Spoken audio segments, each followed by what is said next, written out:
Is the latest X-Men movie a fitting conclusion to the current trilogy? Let's discuss.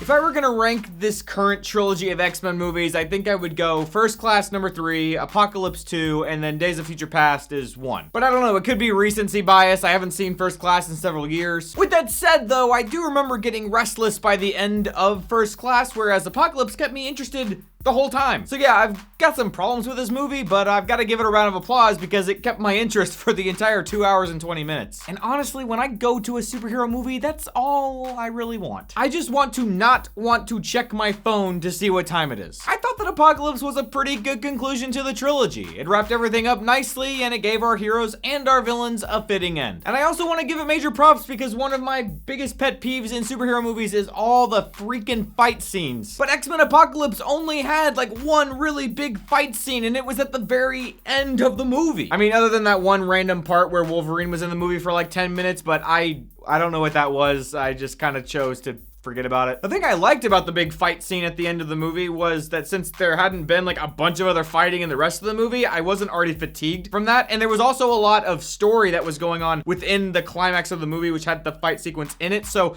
it was just, it was good. It was interesting the whole way through. Now, with all that said, X-Men Apocalypse had the same problems that a lot of final trilogy movies have, where it just tries to do too many things. And I know it's an X-Men movie and it's about all these different mutants, but there's just too many characters in this movie. And if you're not like a die-hard comic book fan like I'm not, it was just a little hard to keep up with. There was this really cringy joke where they actually bring attention to the fact that final movies in trilogies usually aren't that great. There's this scene where some of the mutants go and see Return of the Jedi, and then afterwards they're talking about how the second one was better and how the third movies in trilogies are always a disappointment. But this joke isn't like in addition to other things happening in the scene. That joke is the scene, and then the scene ends. So I guess it was just like really important to the movie that they fit that joke in, because literally that's the entire scene. And despite the fact that I kind of hated that joke because it was just so on the nose and obvious, it did get me thinking about how, yeah, this movie is sort of like Return of the Jedi. I mean, both movies keep their characters separated throughout most of the films and then don't really utilize a lot of them. I mean, shoot, this is probably the easiest paycheck Olivia Munn ever got. All the footage in the trailer,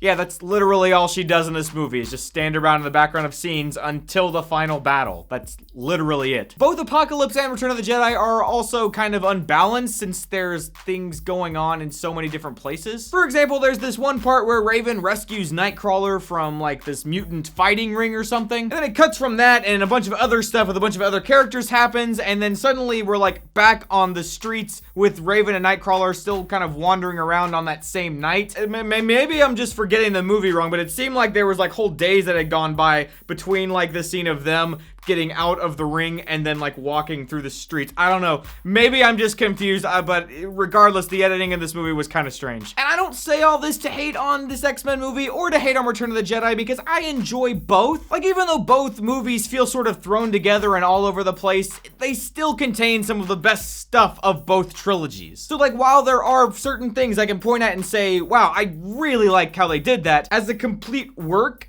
Apocalypse feels uneven and somewhat like a missed opportunity. Like, there's this really great scene where Eric's family has just been murdered, and so instinctively he kills all the people responsible. And he like immediately regrets everything he's done, and he looks up to the sky and yells, "Is this what you want for me? Is this who I am?" I was thinking, holy cow, is this the direction this movie is going? This is some existential business right here. And yeah, the movie does ultimately end up being a story about Eric's redemption, but like by the time the movie's over, I don't know, it didn't exactly feel earned. It just felt like he saw Apocalypse do bad things and then decided that he didn't want to do bad things with Apocalypse. But at the same time, the movie kept me entertained. It was fun, and it didn't have like an hour of fight sequences, which is basically an automatic A in my book. What do you think about Apocalypse? Let me know in the comments. I'll see you guys next time.